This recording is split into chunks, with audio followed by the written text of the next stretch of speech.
안녕하세요. 여러분들과 함께 현재 나스닥 하락장을 사냥하고 있는 나스닥 헌터입니다. 이번 2022년 크리스마스에는 아마 산타 랠리가 현재 흐름상으로는 오지 않을 것 같습니다. 여러분들 너무 낙담하지 마시고요. 2023년도 중반기 넘어가면서 2분기 뒤로는 아마 괜찮은 장세를 보일 것이라고 저는 생각을 하지만 일단은 확실한 건 없으니까 차분한 마음으로 대응을 하면서 TQQQ 잘 헤쳐나가야 되겠습니다. 자, 여러분들 오늘은 시장 이슈는 넘어가고요. 여러분들께 TQQQ 투자에 대한 생각과 기본적인 마인드셋에 대해서 짧게 한번 이야기를 해보려고 합니다. 사실 이번 영상을 이미 어제 만들어 놨는데요. 그 영상도 나스닥과 TQQQ 과거 관련된 숫자에 대한 내용이었고 조금 어려운 내용인 것 같아서 현재 다시 만들고 있습니다. 그래서 가만히 생각을 해보니까 제가 과연 여러분들께 TQQQ 투자에 있어서 가장 말하고 싶은 게 뭘까 이렇게 한번 생각을 해보니까 TQQQ의 투자는 무조건 여러분들 가장 중요한 한 가지가 있습니다. 그 가장 중요한 한 가지는 결정적인 사건 한 개가 나의 TQQQ 투자의 모든 운명을 결정짓게 하지 말라는 내용을 꼭 여러분들께 드리고 싶습니다. 자, 여러분들 지금 현재 2022년 이 하락장에서 앞으로 지수가 더 떨어질지 위로 여기서 이제 반등을 해서 올라갈지 추가적으로 30%가 지수가 더 떨어질지를 확실하게 알고 계신 분들 있습니까? 절대 없을 겁니다. 저도 그걸 잘 모르거든요. 자, 그런데 여러분들 현재 본인이 불안하다. TQQQ 투자를 하는데 불안하다. 이것은요, 제가 말씀드릴 건데 무조건 뭔가가 잘못돼 있다는 말씀입니다. TQQQ가 잘못됐다는 게 아니고요. 여러분들의 포트폴리오가 잘못돼 있을 가능성이 굉장히 높다라는 겁니다. 여러분들 리먼 사태 때 지수가 고점 대비 50%가 떨어졌고 그리고 닷컴은 더 많이 떨어져서 약 80% 이상 80% 가까이 떨어졌지만 현재 지수가 고점 대비 32% 정도 하락한 상태입니다. 여기서 지수가 15에서 20% 더 떨어진다면 여러분들이 어떻게 할 수 있는 대책안이 있느냐를 저는 여쭙고 싶은 겁니다. 왜 제가 오늘 이런 이야기를 드리냐면요. 요즘에 TQQQ 관련해서 영상도 많고 별다른 단톡방도 많고 이런 걸로 알고 있습니다. 그런데 거기서 여러분들 말씀하시는 거 보면 더 떨어지면 안 된다. 이제 현금이 없다. 이런 이야기를 굉장히 많이들 하시거든요. 저는 사실 그런 부분을 볼 때마다 사실 혼자는 굉장히 한편으로는 화가 나고 한편으로는 왜 저렇게 투자를 할까라는 생각을 굉장히 많이 하고 있습니다. 현재 여러분들 주식은 이 대책 게임입니다. 자기가 근데 대책이 있느냐 없느냐 떨어지면 대책안이 더 있느냐 위로 상승하면 너는 어떻게 얼마에 어디서 얼마를 팔 것이냐 이것들을 미리 본인이 계획을 세워놓고 출발을 해야 된다는 겁니다. 여러분들 어디 우리 간단하게 하루 이틀 여행 갈 때도 내비게이션을 장착하지 않습니까? 목적지 없이 떠나는 여행이 여러분들 하루 이틀 여행 떠나시면서도 목적지를 명확하게 정해놓고 떠나시지 않습니까? 그런데 우리가 하는 이 투자는 우리의 인생을 어쩌면 결정을 지을 수도 있는 아주 중요한 여행인데 불구하고 본인이 목적지가 없다는 것은 어딘가에서 무조건 무언가가 잘못되어 있다는 겁니다. 자, 여러분들의 그 목적지가 서울이든 미국이든 캘리포니아든 그 목적지를 비난하거나 목적지가 잘못됐다라는 말씀을 별로 드리고 싶지는 않습니다. 하지만 제가 오늘 말씀드리고 싶은 거는요. 그 목적지 자체가 없다는 겁니다. 신발을 신고 차를 타고 출발을 하는데 어디 가느냐고 물어보니까 나는 목적지가 없다. 이게 말이 됩니까 여러분들? 자, 여러분들은 예를 들어 혼자 스스로가 이해가 된 매매 방법이 없다면 TQQQ 매매 방법이 없다면 앞차 따라가는 겁니다. 여러분들 앞차가 어디로 가고 있는지 알 수가 없지 않습니까? 그래서 제가 여러분들께 유튜브에서 이 영상에서 알려드리고 싶은 부분은요. 여러분들이 스스로 운전할 수 있는 방법을 그리고 목적지를 정하는 방법을 알려드리고자 하는 겁니다. 제가 세 번째 영상에서 TQQQ를 투자할 때 최초 매수해야 되는 이 장기 보유 물량을 설명을 좀 드렸고요. 그 다음에 단기 매매는 권하지 않는다고 했습니다. 많은 물량은 권하지 않는다고 했고요. 세 번째 가장 중요하다고 하는 이 현금 보유 물량을 말씀드린 적이 있습니다. 여러분들 이 수량이 제가 40% 이하라고 했기 때문에 40은 되도록이면 넘지 말고 35%든 30%든 아주 좋습니다. 그러면은 이 수량이 장기 보유 물량의 수량이 적어지면 현금 보유 물량이 많아지겠죠, 여러분들. 자, 이거를 바꿔 말하면요. 현금 보유 물량이 많아지면 많아질수록 약세장에 나는 더 깊이 대응하고 더 안정적인 투자를 하겠다. 이 의미입니다. 자, 그런데 제가 여쭙고 싶은 분들이 요즘에 있습니다. 그게 뭐냐면요. 자, 현재 자기 현금이 10% 이하다. 현금 비중이 현재 뭐 5% 이하다. 이런 분들, 예를 들어 제가 한번 진짜 여쭙고 싶은데요. 현재에서 나스닥 지수가 10%는 한 20% 더 빠진다, 추가로. 그러면 어쩌려고 그러시는 건지에 대해서 한번 여쭙고 싶습니다. 제가 서두에 말씀드린 것처럼 중요한 사건 한 개가 나의 투자의 인생의 운명을 바꾸면 안 된다고 했습니다, 여러분들. 만약에 이번이 아니더라도요. 투자를 여기서 지속적으로 이어간다면, 자, 상승을 해서 TQQQ로 또 수익을 봤다. 다시 다행히 지수가 여기서 반등을 해서 다시 상승장으로 올라갔다. 자, 그러면은요, TQQQ 절대 떠날 수 없습니다, 여러분들. 여러분들은 TQQQ 돈을 벌었기 때문에 돈을 주식으로 번 사람들은 절대 다시 주식시장을 떠날 수가 없습니다, 여러분들. 주식시장을 계속 머물러 있다는 소리입니다. 그러면 다시 5년, 10년 이 주식 투자를 이어가실 텐데요. 그때 지금보다 더 깊은 하락을 맞으시면 어떡할 겁니까? 그때는 이렇게 투자 안 하겠다. 말이 안 되는 이야기입니다, 여러분들. 그러면 현재 지점에서 더 내려가면 어떡하실 겁니까, 여러분들? 자, 우리 개인 투자자들이 하락장에 많은 돈을 잃는 이유는 이 대책의 문제가 없기 때문입니다. 이 대책을 우리는 명확하게 세워놔야 됩니다. 이 주식시장에서 돈을 벌려면요. 자, 첫 번째, 투입하기 전에 1차 목표 금액 설정. 목표 금액을 설정해놔야 됩니다, 여러분들. 목표 금액이라는 거는요. 우리 총자산, 현재 나의 총자산의 그 목표 자산 설정. 예를 들어, 우리가 처음에 1억으로 시작했지 않습니까? 1억으로 시작했으면, 예시에서 말입니다. 1억으로 시작했으면 나는, 1억 1천만 원이 되면, 제 리밸런싱 자산 분배. 뭐, 요런 설정을 해줘야 됩니다, 여러분들. 자, 그 다음 두 번째가 뭐냐? 두 번째는요, 여러분들. 최초. 자, 이 목표 금액 설정이 됐다라는 가정하에 최초 물량, 매수 물량이죠. 최초 매수 물량 결정. 최초 매수 물량 비중 결정을 해야 됩니다.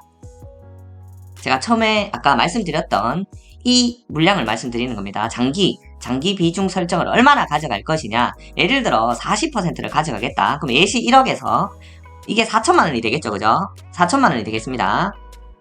자, 그 다음 3번. 당연히 이제 우리 최초 매수 물량이 설정이 되면은요, 현금 비중은 결정이 되겠죠? 자동 결정됩니다. 자동 결정. 이 상황에서는 60%겠죠? 60%. 자, 이까지가 우리 주식 투자를 함에 있어서 기본입니다, 기본. 자, 그러면 우리는 어딜 향해서 가느냐? 1억으로 우리 총자산에 시작을 했는데, 1억 1천만 원에 도달할 때까지 일단 홀딩합니다. 최초 매수 물량을 4천만 원을 샀으니까 여기에 플러스 약 한 30% 정도가 되면 한 1200만 원 정도 상승을 하겠다, 그죠? 그러니까 한 27%에서 28%면은 28% 정도 플러스가 나면 이 1억 1천만 원에 도달을 하겠죠, 여러분들, 그죠? 그러면 이 1억 1천만 원에서 자산 배분배를 또 해줘야 됩니다, 여러분들. 자, 자산 배분배는 처음에 어떻게 됐습니까? 주식 40%에서 현금 60%로 최초 자산 분배를 했었죠. 근데 이 1억 1천만 원에 1억 1천만 원에 도달을 하게 되면은요. 얘가 5천만 원이 되고 이 현금 비중은 6천만 원에 그냥 머물러 있겠죠. 그러면 퍼센테이지가 40대 60이 아닌 45% 대 55% 뭐 이렇게 바뀔 겁니다, 여러분들. 여기가 만약에 1천만 원이 올랐으니까 여기 5천만 원이 되고 여기가 6천만 원이 있으니까 비중으로 보면 1억 1천만 원에서 여기서 45%가 올라서 45%가 됐고요. 총 자산이 늘었기 때문에 이 60%가 현금은 그대로 있지만 55%로 줄어들게 되겠죠. 그러면 이 시점에서 다시 재리밸런싱을 해주는 구조로 가야 됩니다. 어떻게? 다시 주식을 40%를 한다든지 혹은 저 같은 경우에는 자산이 늘어나면 늘어날수록 주식 비중을 줄여줍니다. 예를 들어 뭐 간단하게 그냥 다시 설명해 보시면 그냥 40% 다시 현금 60%로 맞춘다고 하더라도 자산이 어떻게 되냐, 여기 4,400만 원이 됩니다. 그러면은 4,400만 원이 되죠. 4,400만 원이 됩니다. 왜? 1억 1천만 원에 40%니까요. 다시 4,400만 원이 되고 현금은 얼마가 됩니까? 6,600만 원이 되겠죠. 6,600만 원. 자, 이런 상태로 됩니다. 자, 리밸런싱을 한 후에도 자, 보시면 리밸런싱을 했지만 주식 40% 총자산이 커졌기 때문에 이 400만 원이라는 금액이 더 늘어나게 되죠, 주식이. 이런 식으로 진행을 하셔야 되고요. 현금 하락을 하면 이 현금이 추가적으로 투입이 되기 때문에 우리의 평단가가 지속적으로 낮아지는 효과가 나타납니다. 그럼 평단가가 하락을 했을 때 평단가가 낮아진다. 자, 그래서 이 평단가가 낮아지면 다시 재상승을 했을 때 이 밑에서 샀던 물량들과 같이 다시 위에 기존에 있었던 물량들이 상승을 하기 때문에 조금 더 낮은 지점에서 또 다음 리밸런싱 시점이 다가오겠죠. 이런 식으로 투자를 계속 이어나가야 합니다, 여러분들. 물론 최초 시작 시에 이 장기 보유 거치 물량, 한 번에 사는 물량을 나는 50%로 하겠다. 답답해서 40% 못하겠다. 50%로 하겠다. 그러면 현금이 50%가 될 거고, 나는 더 공격적으로 하겠다. 60%로 하겠다. 그럼 현금 물량이 40%가 될 겁니다. 자, 그러면 최초 매수 물량이 많으면 많을수록 지수가 하락할 때 대응할 수 있는 폭이 더 좁아지겠죠. 나는 그래도 되겠다. 난 그래도 상관없다 라고 말씀을 하시면 그렇게 투자를 하시면 되되, 제가 말씀드리는 부분은요, 이 숫자의 문제가 아니라 이런 계획 자체가 없다라는 겁니다. 이런 계획 자체가 없고 어디서 뭐 인터넷이나 아니면 유튜브나 뭐 이런 데서, 물론 저도 포함입니다, 본인이 이해가 되는 어떤 매매 방식에 대한 툴을 머릿속에 가지고 있어야 된다는 겁니다, 여러분들. 주식시장에서 특히 TQQQ 같은 경우에는요, 굉장히 리스크가 큰 상품입니다, 여러분들. 자, 다른 거 거두절미하고요. 제가 이거 한 개만 여쭙겠습니다. 물론 현재 현금 30% 이상 있으신 분들께는 아니고요. 현재 현금 5%나 10% 미만으로 있다. 그런 분한테 제가 여쭙겠습니다. 현재에서 지수가 20% 더 떨어지면 어떡하실 겁니까? TQ가 현재 이 상황에서 현재 한 8%, 지금 18달러 여기서 움직이고 있는데 TQ가 9달러 밑으로 더 떨어지면 방법이 있으십니까? 그냥 존버? 그러면 존버 하셔도 되죠, 물론. 그런데요, 엄청난 시간 이상 소요됩니다, 그렇게 되면은요. 그리고 어떤 분들은 이제 근로소득이 있으니까 매월 얼마씩 추가적으로 매수하겠다고 하시는 분들도 계시던데요. 물론 그것도 하나의 방법이긴 합니다. 하지만 최초의 돈을 한 2억 이상, 3억 이상 이렇게 들어가 놓고 월 근로소득으로, 예를 들어 돈을 많이 버시는 분들은 상관이 없겠지만 100만원, 200만원 사가지고 기존에 샀던 물량이 굉장히 많기 때문에 그 원금을 다시 복구하기란 굉장히 오래 걸립니다, 여러분들. 제가 지난 영상에서 그 폭락장 바닥 대비 상승하는 배수의 기간들을 보여드렸지만 5배까지는 약 1년에서 15개월 안에 이렇게 복구되는 경우가 굉장히 많았지만 10배, 20배 넘어가면은요, 여러분들, 그래도 몇 년이 걸립니다. 이 투자라는 게요, 저희가 말을 할 때 몇 년, 5년, 10년 이렇게 말을 해서 쉽게 5년, 10년이라고 하지, 여러분들. 그 마이너스 버럭게 이렇게 있는 상황에서 5년, 10년 여러분들 견디기 힘듭니다, 여러분들. 자, 물론 선택은 본인께서 다 하시겠지만, 자, 선택 1번, 2번, 3번 제가 예시로 이렇게 한번 써봤습니다.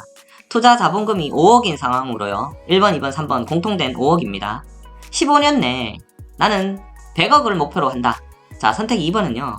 나는 5억으로 15년 내에 45억을 목표로 한다. 최종 달성 목표입니다. 자, 나는 5억으로 15년 내에 30억 목표를 한다. 이렇게 목표점이 다 다르겠죠. 자, 목표가 높으면 높을수록 여러분들 TQQQ는요, 하락에 대응하는 하락 구간이 굉장히 짧아지게 돼 있습니다, 여러분들. 이거는 어쩔 수가 없습니다. 자, 만약에 어떤 분들이 나는 그냥 거치식으로 내 총자산의 80% 이상을 집어넣겠다. 그리고 이 5억이 사라지더라도 사라지면 사라졌지, 나는 빨리 100억을 달성하겠다, 이러신 분들은요, 그 선택에 존중합니다. 존중하지만 단 제가 여러분들께 강력히 말씀드릴 수 있는 거는요, 이 TQQQ를 100억을 벌고요, TQQQ로 완전 떠난다? 불가능합니다, 여러분들. 제가 봤을 때는요. 왜 인간이라는 거는요, 자기가 돈을 벌었다 하면은요, 그 수단을 버릴 수가 없습니다, 잘. 물론 그러신 분들도 있겠죠. 대부분은 그렇지 못하다는 겁니다. 그래서 제가 여러분들께 권하고 싶은 거는요, 이 5억으로 목표를 단기적으로 조금 낮게 잡더라도 장기적으로 어떤 상황에든 다 대응이 될 수 있는 그런 매매 방법을 이어나가는 게 맞지 않겠냐. 맞다. 제 생각으로는 그 생각이 맞다. 이렇게 말씀을 드리는 겁니다. 물론 각자 이제 다 선택을 다 다르겠지만, 정말 제가 오늘 끊어서 말씀드리고 싶은 것은, 현재 우리 2022년도 하락장이 고점 대비 나스닥 지수가 약 30에서 현재 32% 구간에 있습니다. 그런데 추가로 여기서 지수가 10이나 15%, 20%가 더 떨어지면 본인은 어떻게 할 방법이 없다. 절대 그런 일은 일어나서 안 된다. 이런 식의 생각을 하고 계시면 안 된다는 겁니다, 여러분들. 그러면 이번 하락장이 아닐지라도 다음 하락장에서 또 같은 곤란한 상황을 언젠가는 또 겪게 될 것이라는 걸 여러분들께 꼭 말씀드리고 싶습니다. 자, 그러면 나는 벌써 현금이 다 들어가 버려서 어떡하냐 라는 말씀을 하시는 분들이 있을 수 있어서 제가 여러분들께 최소한 권장드릴 수 있는 거는요, 제가 이 예시로 맨날 드는 예시 물량이 있습니다. 이 비중을 되도록이면 좀 맞추시면 좋겠지만, 만약에 이 많이 하락된 상태에서 매도를 치면 너무 이제 확정 손실이 많다 이렇게 생각되시는 분들은요, 수량으로 맞춰주시면 될 것 같습니다. 현재 제가 지금 보여드리고 있는 예시비는 총 자산 1억으로 시작했을 때 지금 현재 우리 시점에서 현금이 39% 정도 있어야 된다라고 말씀을 드리는 거고요. 현재 TQQQ 수량은 여기 지금 표시가 안 되는데 오늘부터 제가 여기다가 집어넣겠습니다. 수량으로요. TQQQ 현재 기준 1억에 1000개입니다. 딱 1000개입니다. 지금 현재 기준 1000개거든요. 그래서 5천만원이신 분들은 500개로 맞춰주시고, 수량을 앞으로 맞춰가도록 이렇게 조금 유동적으로 하시면 될 것 같고요. 뭐 2,500만원이 예시였던 분들은 250개가 되겠죠. 그리고 2억으로 시작하신 분들은 2,000개, 3억으로 시작하신 분들은 수량 3,000개가 현재 보유 기준 수량입니다, 여러분들. 그리고 현금은 39%지만 이게 조금 더 떨어진다 하시더라도 상승장에서 수량이 이 예수금 비중을 다 커버를 쳐줍니다. 왜냐면 그때는 또 이제 우리 TQ는 복리로 상승되는 부분이 있기 때문에 이 현금보다는 수량, 만약에 제 가장 좋은 케이스는 현금과 수량을 다 맞추는 거를 제가 권해드리겠지만, 현재 문제가 될 수 있는 부분은요, 본인이 수량이 너무 많아서 현금이 거의 없다, 이런 부분이 문제가 될 수 있다는 겁니다, 여러분들. 왜냐면 현재 이 시점에서 지수가 15%, 20%, 심하면 30%가 더 빠진다고 생각했을 때 그 밑에서 우리가 추가 매수를 해야 되는데 현금 비중이 없기 때문입니다. 자, 여기서 지수가 상승을 하면 수량이 많은 게 제일 좋죠, 여러분들. 근데 우리가 그걸 알 수가 없기 때문에 제가 여러분들한테 오늘 이렇게 이런 부분들을 말씀드리게 됐습니다. 자, 아까 제가 서두에 말씀드린 것처럼 어떤 사건 하나, 그 폭락장이 되겠죠. 그 사건 하나가 우리의 TQQQ와 나스닥 주식 투자 인생을 끝내는 경우가 생기면 안 되겠습니다. 자, 요즘 연일 이렇게 지수가 하락을 하고 있는데요. 그래서 여러분들께 꼭 드리고 싶었던 이런 내용과 최근 보이는 이제 인터넷이나 그 다음에 단톡방 이런 부분들에서 여러분들이 답답해 하시는 분들이 굉장히 많으시더라고요. 그래서 꼭 드리고 싶었던 내용을 오늘 영상으로 한번 정리를 한번 해봤습니다. 자, 그러면 오늘 이 수량을 추가한 예시 비중을 공지를 하면서 마치도록 하겠습니다. 여러분들의 성공된 TQQQ와 나스닥 투자를 기원합니다. 성공 투자하세요. 성투